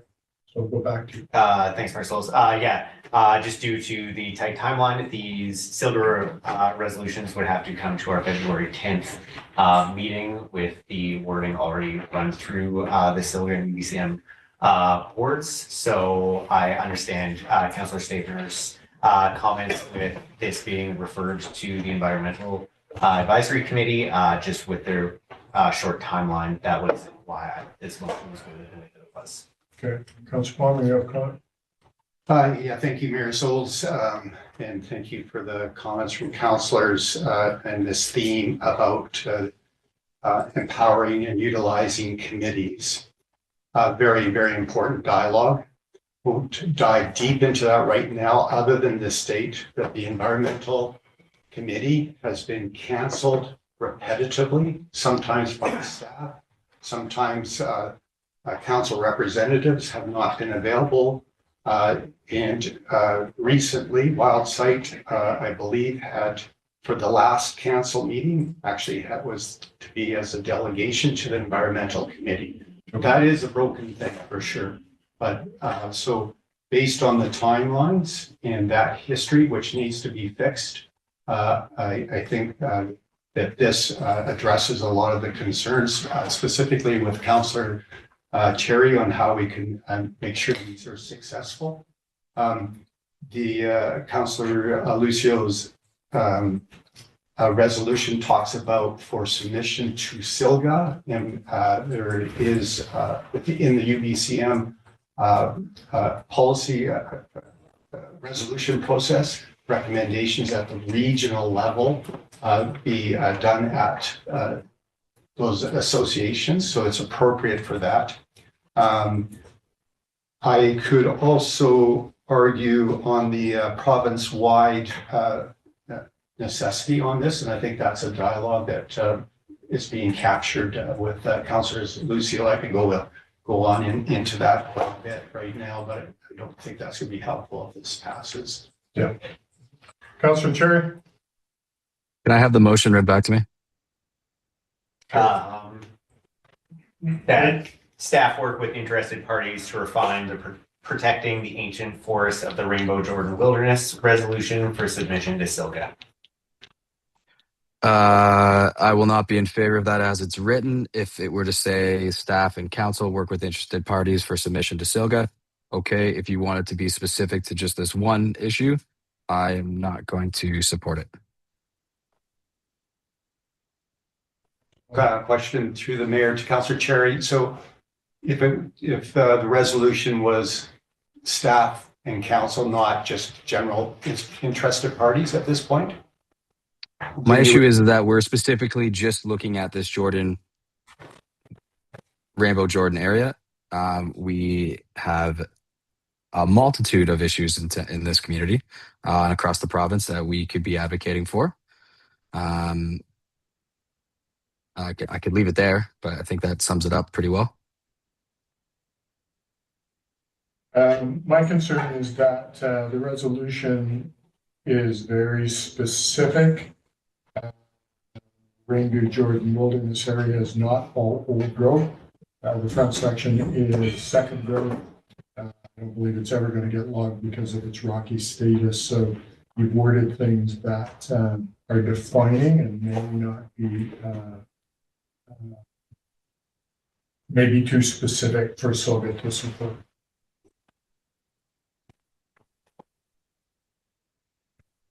So, Councilor Ryan. Yeah, I don't know if I'm speaking for or against the resolution here, but I guess I would point out more procedure things unrelated to the subject matter at hand. Right. So the resolution is to send it to staff to come up with a resolution, but you know, individual councilors can formulate resolutions, like we bring it to the table. I think staff updated us this week that all of them were meant to have for February 10th to, you know, for this year around. And so that's one way of doing it. So anyone at council could bring their resolution forward.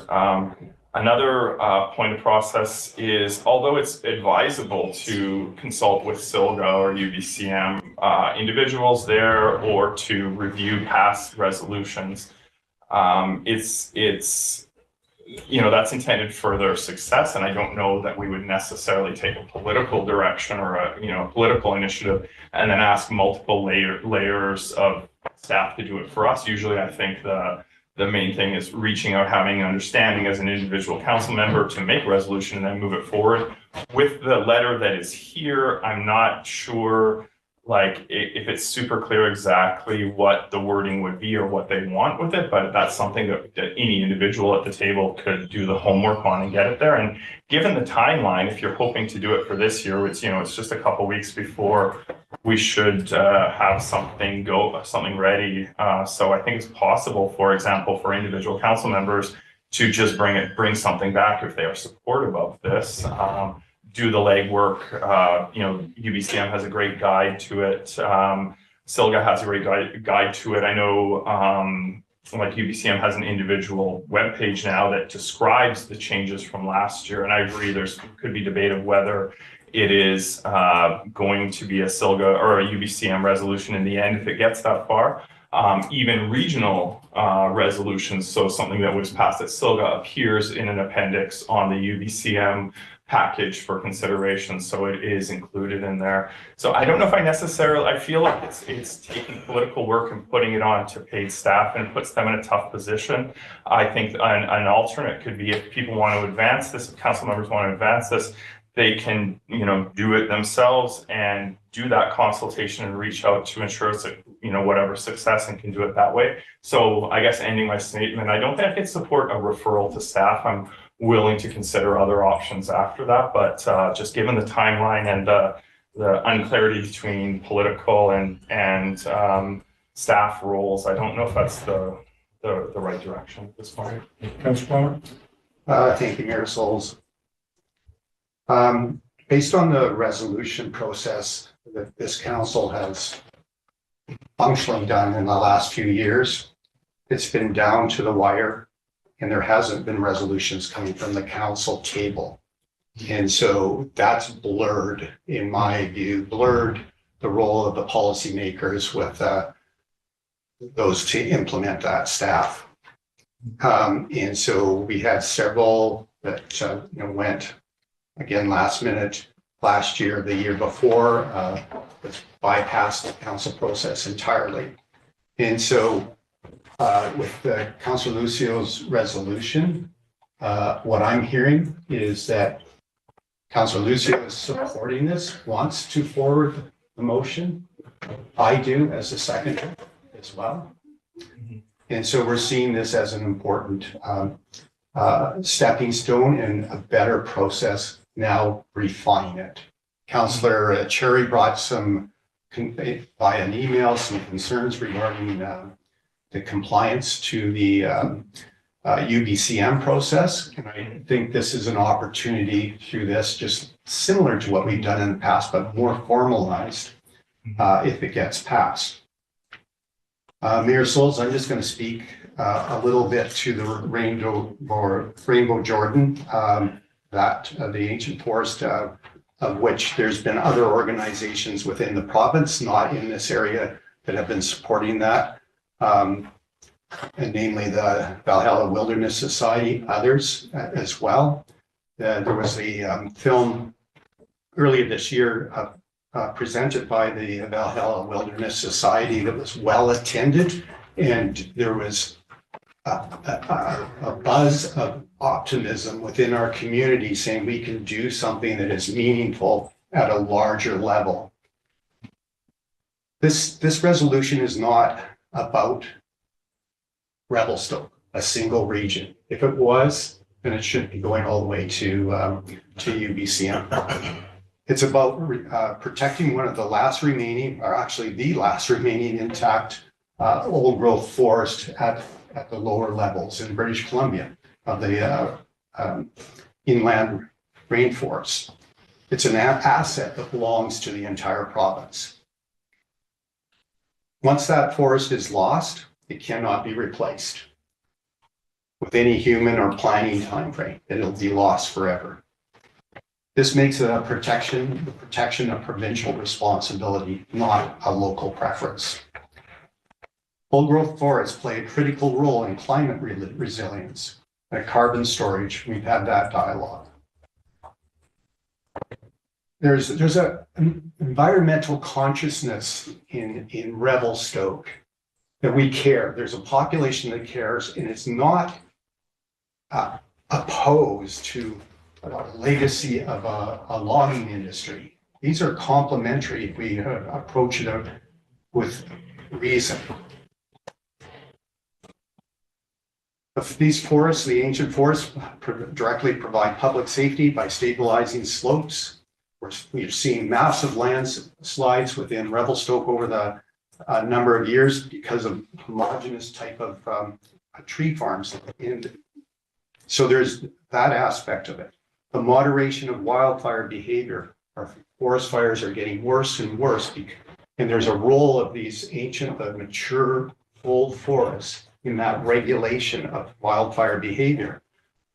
In the Rainbow Jordan, I don't know how old those are trees. They're several centuries old, 700, 800 years old. They've been through wildfires.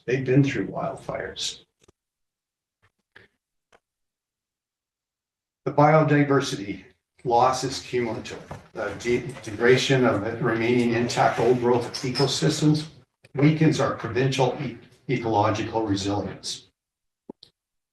I could go on about a lot of these sort of dialogues, but if Revelstoke, if this council is saying Revelstoke really does not care about the environment, that's a really unfortunate thing. There's an urgency with this. And then there's the tourism aspect. People come to Revelstoke from all over the world, come to British Columbia because of what's becoming a myth of ecological, pristine ecosystems. This is one of the last ones, and it is at a provincial level. If this council chooses collectively, if we choose to reject moving this ahead, even at the regional level, at SILGA level, as recommended by UBCM, I think we are missing a very critical component of this community. I don't think it will get lost. Other communities are going to pick it up and be leaders in ecological, environmental, economic and social responsibility as a whole, instead of putting all the eggs into one basket. Thank you, Mayor Scholes. Councillor Cherry. In light of that marvelous speech by Councillor Palmer, I would invite him to work with WildSite and other councillors to write this in an appropriate manner so that it comes back and will be supported at this table and go through SILGA to UBCM. So the motion, go ahead, Councillor. Yeah, I just want to just restate just really clearly. We all have the ability to get, whatever resolution we want on the table. There may be disagreement at this table. Therefore, putting it on staff to come up with the resolution, I don't think leads to the conclusion. Anybody who wants to put forth a resolution on February 10th, workshop it, all that kind of stuff, have the ability to. I don't even know if staff have the ability to turn something around like this. And what will they come up with? Are they going to have something that is 100% in alignment with what each one of us thinks. I think not. I think it's incumbent upon those who support it in terms of the process, support whatever resolution to formulate that resolution. It's fundamentally a political process is my viewpoint. So I can't support referring it to staff, and I just want to say that viewpoint is agnostic to the actual content here. It's just about the process. We can do this. This is part of our job to formulate these things, get consensus. And the one last point I'd like to add is that this is entirely in an adjacent jurisdiction, I believe. I don't know if some of this is within city limits or not. I'm not sure of the map here. So the Area B director in Area B and CSRD also has options to do it. And one of the ways, if you're trying to be successful on it, successful in any resolution that is like that, is to coordinate with, that person. And so referring it to staff will not allow time for that coordination, will not do it. And I think if the end goal is, defined as being, X, Y, or Z, or say X, then referring to staff will actually lessen the ability to get to the goal, in my viewpoint. So that's why I will not support this. And if it is defeated, council members have the opportunity to bring whatever they want to bring forward for policy resolutions themselves. There's nothing impeding that.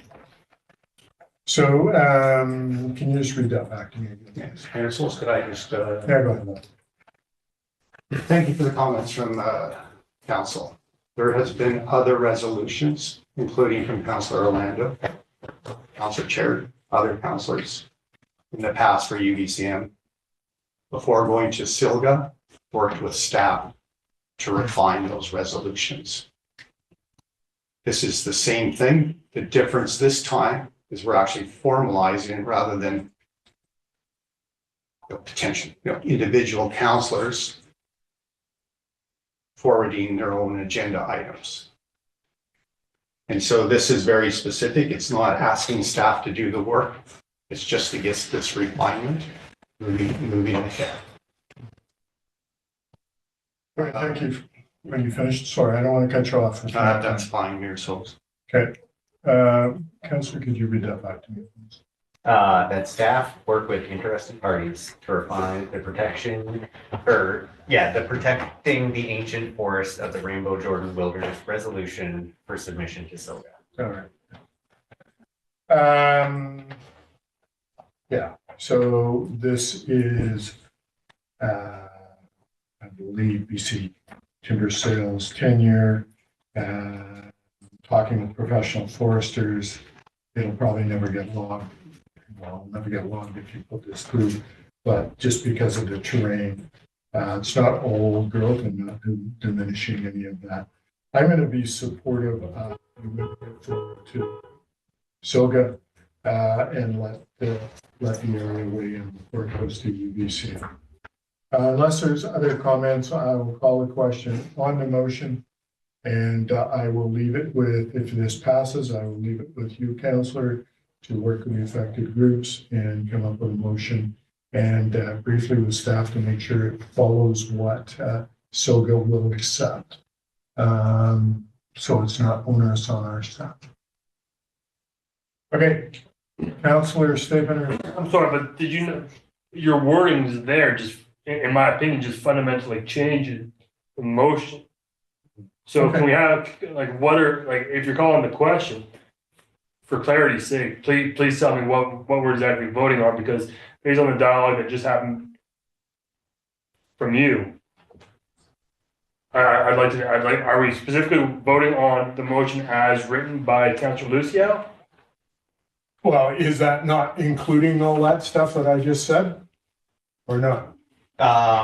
Yeah, because we obviously want to work and refine this, and I have an email from corporate that other resolutions that I'm looking to bring forward should go through them to help with the rewording process to get them on our agenda. So staff is wanting to be included to make sure that we're all on the same page when it comes to resolutions. That was the intent of this motion, was not to download the work onto staff to write this resolution for us, but to be included in that dialogue process so it can come onto our council agenda for February 10th for us to have the conversation around the table if we were wanting to support that resolution to go forward with SILGA.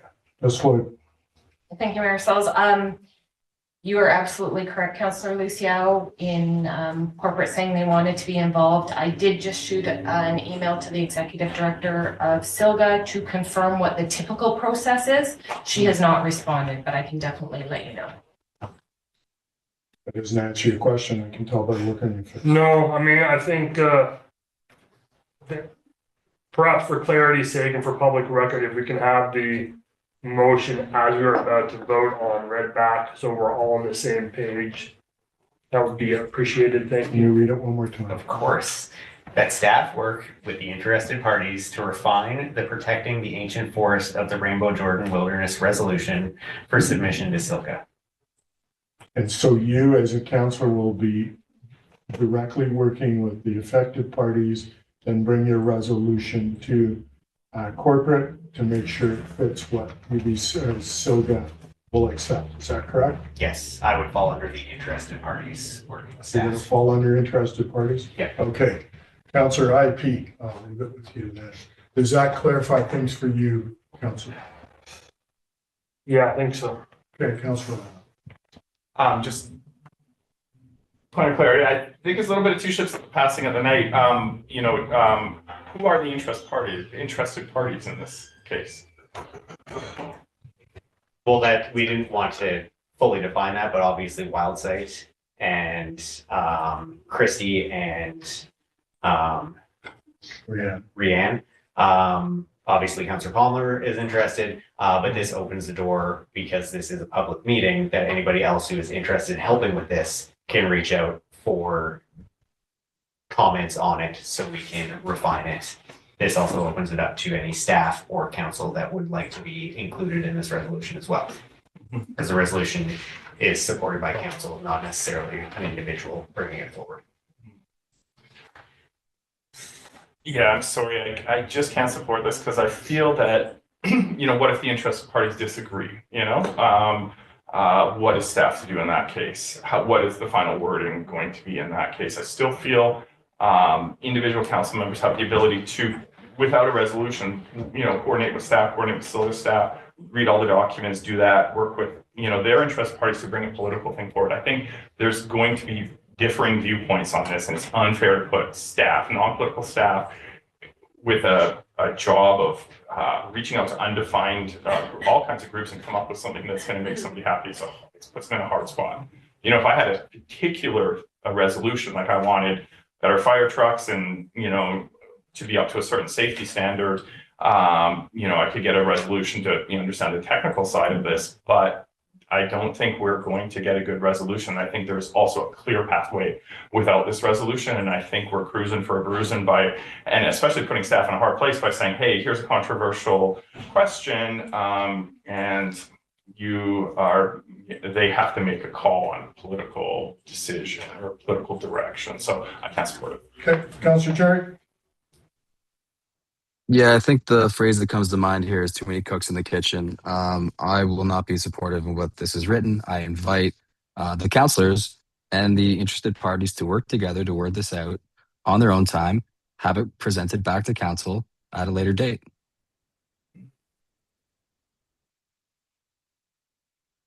Okay. Any other comments? Councillor Palmer.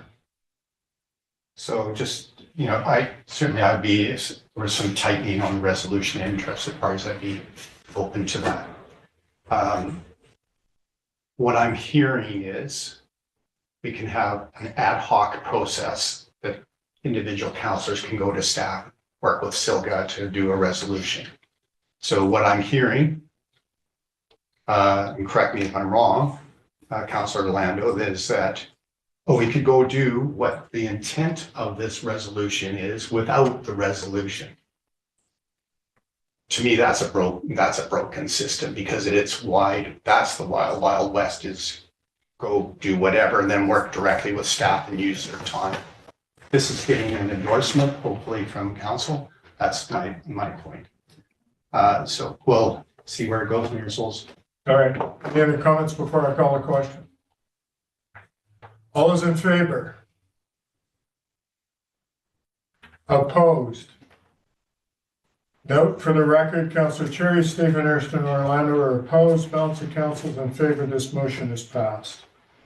All right, going to move on to Area B Advocacy Network letter we received from the Area B Advocacy Network regarding CSRD Area Bill 35 opt-in letter.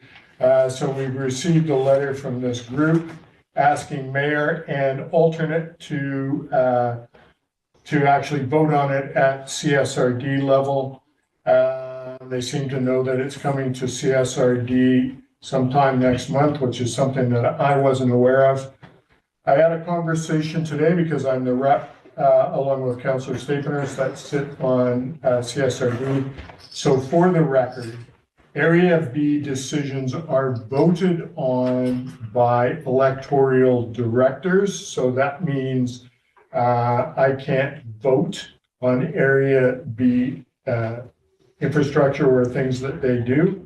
Only electoral area directors, which means the Area B rep. He had made a decision last year that he was adamant about to opt in of the short-term rental thing with the province to make sure that there was no short-term rental in his area. And I believe that comes into effect in November of the year. Not exactly sure of that. So I spoke today with the chair of the CSRD. This letter apparently is going to the CSRD. When it comes, it will be going to corporate, and I will be able to actually have a conversation that we received this. But again, this is an electoral area B director's decision, and he has made it quite clear that no matter what, he is not going to change his mind. I've had that discussion with him a few times over the last year, and so it's up to his residents to persuade him otherwise. We will bring the letter up that we have received it, and that the city of Revelstoke has not opted in, and we'll leave it with that. The electoral area directors have got their own opinions as well. So other than bringing it forward as they're sending it, bring it forward to CSRD Area B at the board table, there's not much more that we can do other than highlighting the letter is in opposition of what has been done. Any comments by balance of council? Councilor Lucille. Thanks, Marcels. Would it be worth referring this to the Revelstoke Area Economic Development Commission, as the short-term rental loss does have economic implications within our community? Right, it's not a problem to send it to them. Again, they will have to work with the Area B director.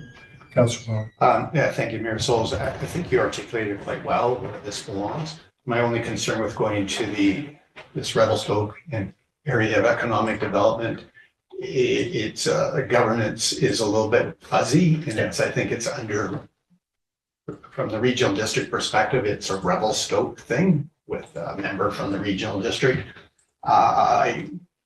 It may muddy the waters by referring it. I think it'd be better for the Area B director to be bringing this forward to that the commission. And then just further to that, I lost my thoughts. Sorry. That I guess that's my. Oh no, I know what the other point is. If we wanted to have that dialogue with the Area B director, which I think you articulated his position, I've also talked to him on this, and Rainbow Jordan as well, and other issues. I think you've got that nailed very well, what his position is. Having said that, I think there might be an opportunity where this council meets with the Area B director on short-term rentals. It's a dialogue that we haven't had that face-to-face with him at some point.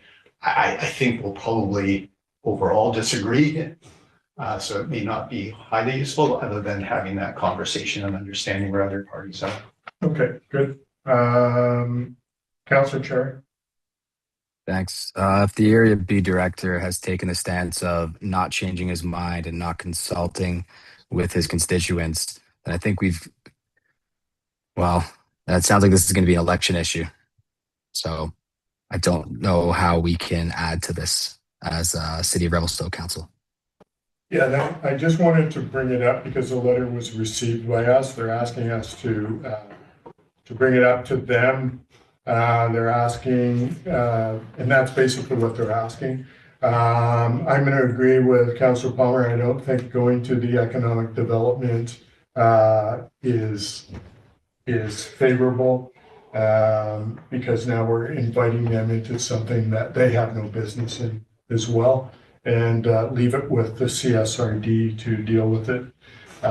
There are some members on the CSRD electoral area directors who may have a conflict of interest and will recuse themselves and will not be able to vote on this.